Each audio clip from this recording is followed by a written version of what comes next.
Hey loves, thank you so much for tuning in to episode 3 of Where the Love Is, all right? So listen, this is a special episode today because I'm very chill, as you can see. I'm real casual in here. I got my J's on. I'm chilling. I'm in my house. We chilling. No, but seriously, I wanted to just kind of kick it with you guys for a second because I don't think I've ever kind of talked about why I created the show and where did it come from and what is this? And so a part of my story has inspired why I created this series. And so let's just dive into that. So you guys know that I'm a first generation college graduate. I'm from New Jersey. I grew up in Orange and East Orange. I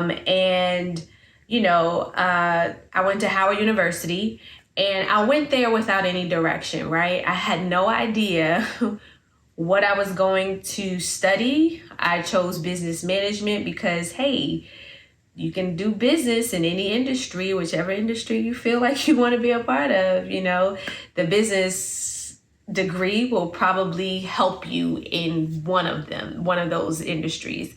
But I literally had no direction. I didn't know what I wanted to do. I, didn't know which organizations I wanted to join. Didn't have any guidance or direction. And that's no fault of anybody. I don't want that to come across as if there's any fault.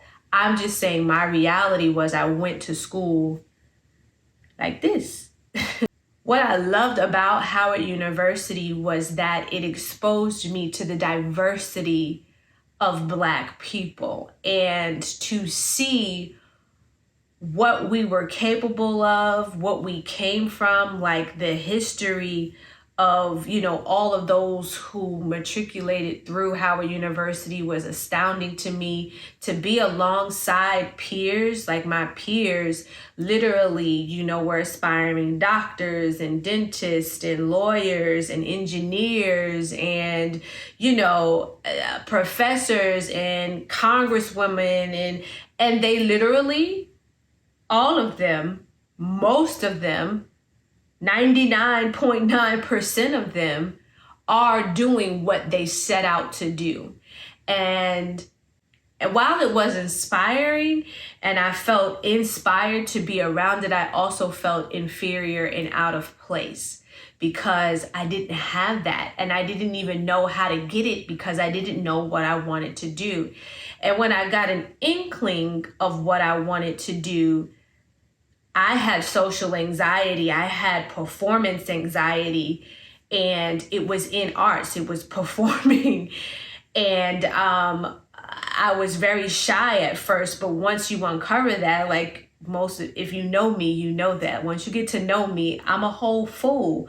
But upon meeting me, you would never think that. I come across very, very poised and but I'm silly.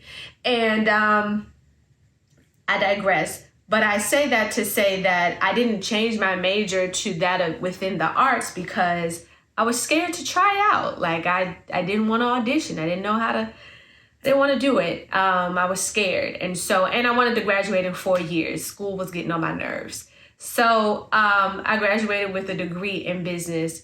So although I left Howard still not knowing what I wanted to do, within the year, I figured out at least the lane and area in which I wanted to be in and ended up in TV and film production. And that's where I presently am still today.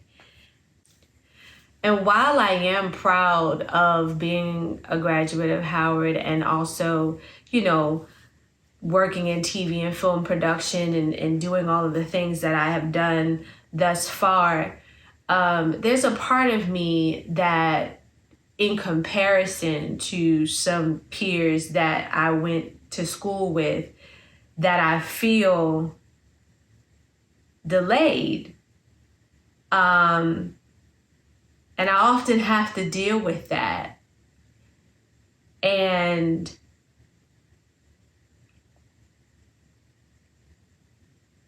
while I feel connected to the sector within the Black community that is pushing the needle forward, that is a part of Black progression and Black excellence, I am also still connected to the sector and community that has no direction and don't know how to get out of whatever they are in. And although some parts of my life reflect this side, some parts of my life still reflect this side.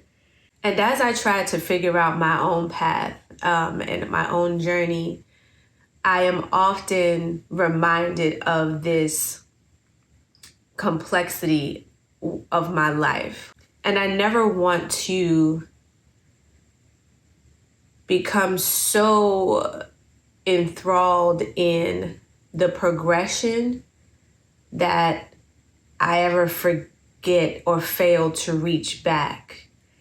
And I think a lot about the kids that I taught, some kids that I've mentored that are still home, that are still in Jersey. And of course, you try to reach them. You thought you did, but then life and their environment and just situations just kind of put them back and pull them back into the cycle and system and what they're used to, rather than going after their full potential. And I think about them often, especially when I'm writing for this show or, when I'm strategizing for this show. But I thought about them when I created this show, and I thought about my younger self when I created this show, and I think about my family members who are still trying to overcome substance abuse, still trying to find their footing in the world after being incarcerated.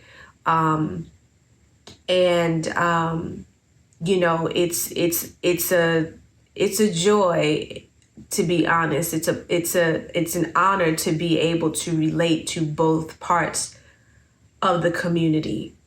And it's just a conviction of mine to never forget where I came from and never forget them, because never forget those who are still struggling to figure out their place in this world and what their purpose is for their life. So the premise of the show is to create a space to talk about the trauma and the different things that plague our community that this side may be a little bit embarrassed about or not even focused on because they never really experienced it or don't experience it anymore, and they gotta continue on. But for me, I always see certain faces in my mind, and I just feel that it's necessary for us to speak out. I won't say us, but it's necessary for me to speak out, to talk about issues, and to challenge us to possibly think about things from a different perspective, and to continue to encourage us and continue to embolden us to believe in ourselves in order to change the trajectory of certain aspects within our community. And so I wanted to create this space that was filled with love. So I no longer was asking the question of where is the love, which is how this started. And I made it a declarative statement to say that this is where the love is. This is where the love is. And it's a place where we talk about hard truths, but we also are open to dialogue and conversation, and are willing to listen and understand, and express ourselves with kindness, and, endure the things we don't want to hear, right? And just continue to press on to continue to elevate our entire community. So essentially, that's where this series came from. And so that's it for today. I didn't take up too much of your time, I hope. And stay tuned for next week's episode, because it's a good one. And it's probably going to be longer than 15 minutes because it's the end of Black History Month. And I'm just going to do that. So make sure you tune in next week for episode 4.